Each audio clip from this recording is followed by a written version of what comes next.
Hey, Mr. Dillon here with my beautiful daughter Lana. She is going to teach us how to make a relief sculpture today. She's quite talented. Okay, Lana, what do we do first? So we're going to take our rolling pin. Okay. And roll out the clay.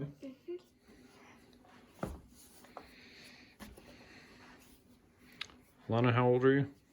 6 years old. 6 years old? You're rolling out this clay pretty well. You know, I have a lot of high school students that complain about how hard it is to roll out clay. Did you know that? Okay, Lana, you got your slab all rolled out. What's up next? Okay, so we're going to take our Trojan paper. Mm-hmm. You know, I told all my students that your eyes are like the prettiest blue in the whole world. Can I look at your eyes for a second? See how pretty those eyes are? I told you. Okay, now what are we doing with this paper? We're going to put it out here. Okay. And we're going to take our wooden knife. Okay. And we're going to start tracing out our little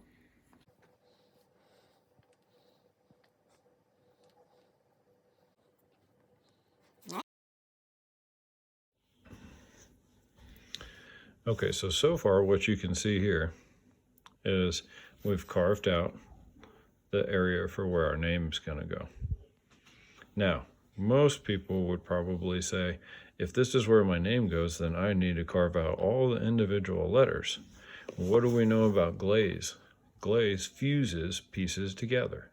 So it's much easier to leave a blank area like this, cut out the letters, let them be fired once or bisque fired, and then set them inside of here once it's been glazed. It'll be far easier to glaze this cavity than it would be to glaze around each letter. We can glaze our letters and this cavity, put the letters on there, and then when it's glaze fired, it'll fuse together. Pretty neat, huh? Now, think about the farthest points. The visor wraps around the head, so it's going to be far away.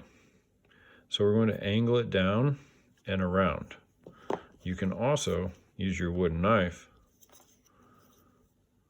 to create a lip for the outside. Use the rounded end of the loop tool to hollow it out some more if you like.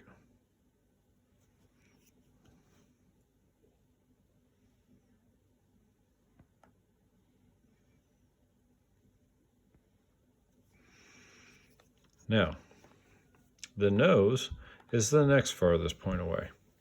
So we're going to use our flat side of our loop tool to take this down for the nose. I've got a pretty big nose. You ever notice that? No? That's nice of you. Okay, now it looks really weird, almost like a Picasso at this point, something very abstract. But this is actually how it needs to be. Now, I'm going to use the flat part of my knife to press in under the helmet so that you can see the helmet is on top of the head.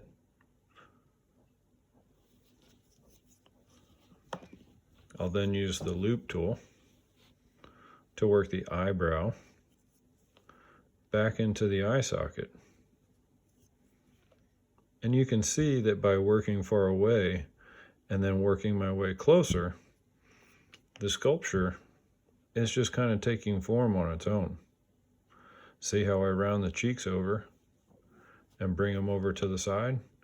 And it just flows right into the nose. Now, if you find yourself in a position like what I do right now, where it looks like maybe you took off too much clay at some point, you can add it back. Just be careful that you don't create an air pocket. So the next point that I want to start is under the jawline. I'm going to press in just a little bit with my knife. If you'll notice, that's one of the first things I do whenever I start in a new area. I'll press down, grab my loop tool, and then start working it down. Now a neck, of course, is kind of cylindrical in shape. The one in our mascot graphic is pretty boring. The neck itself doesn't have much definition. In fact, it almost looks like half the neck is gone.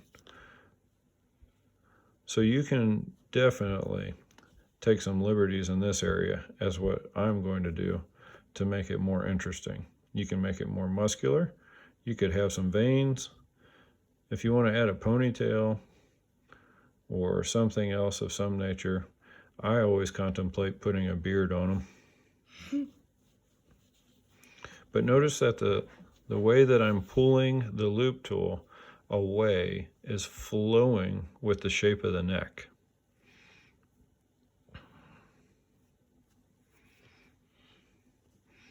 We could put some hair back here if we wanted. Kind of rough it up a little bit. We can soften the edges of his jawline with our finger if we like.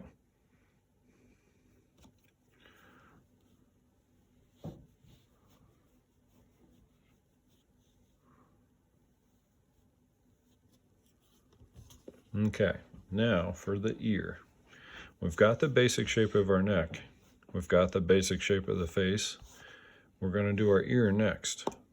For this part, what I like to do is I take my wooden knife and just kind of jam it down in there. Then I can use the loop tool to gently find its way around the edges.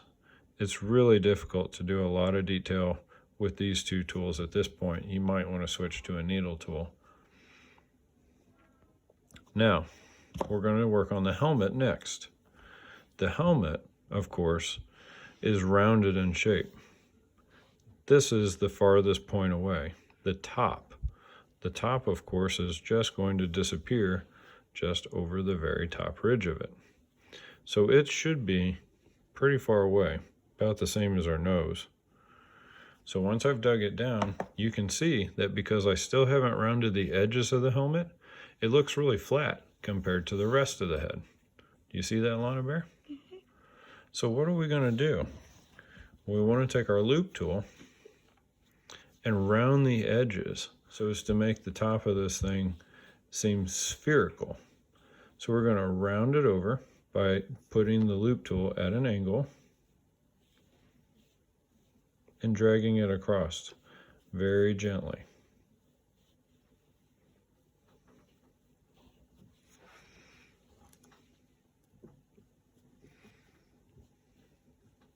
We're using the loop tool a lot. We are using the loop tool a lot. Loop tools are wonderful tools for doing carving.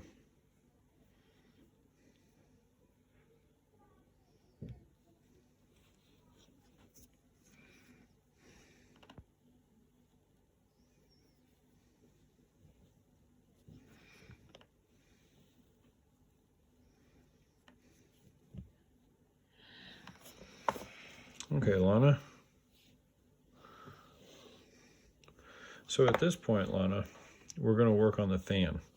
Now, the fan is pretty simple, and I think this would be a great opportunity for you. The fan itself is closer to us when it is at the top. It's farther from us when it's at the bottom.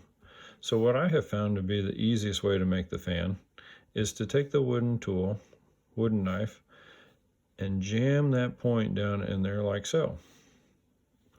Now what you want to do is you want your wooden knife to follow the shape of the fan. So make sure you rotate your hand as you're going around, or rotate the project. Go ahead. So see how I have this like this? And there you go. All right, then you do it again. Keep working your way around. Make sure you're turning that knife. There you go.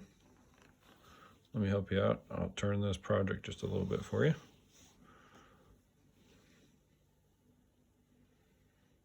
Very good.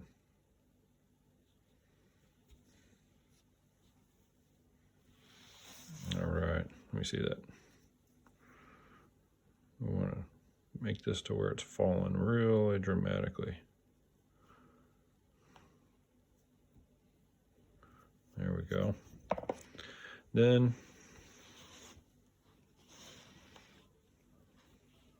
all right, great job, Lana.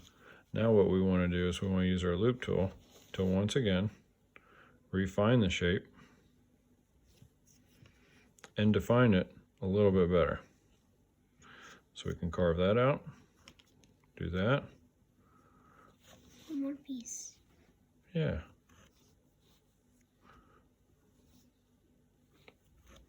Looks good.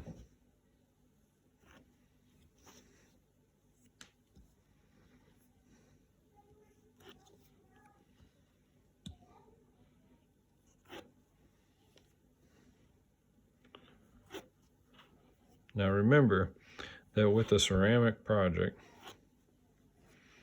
we want to draw people in so that they want to see all sides of it. So be thinking about the edges, top, bottom, even the back side, to see if you can make anything more interesting.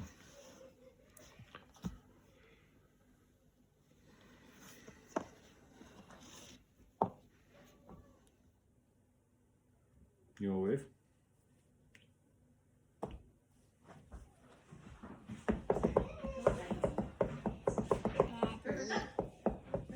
You're starting the video.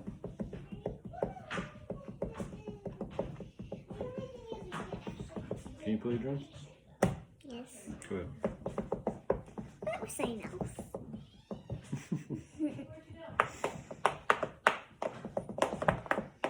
Okay. Ready?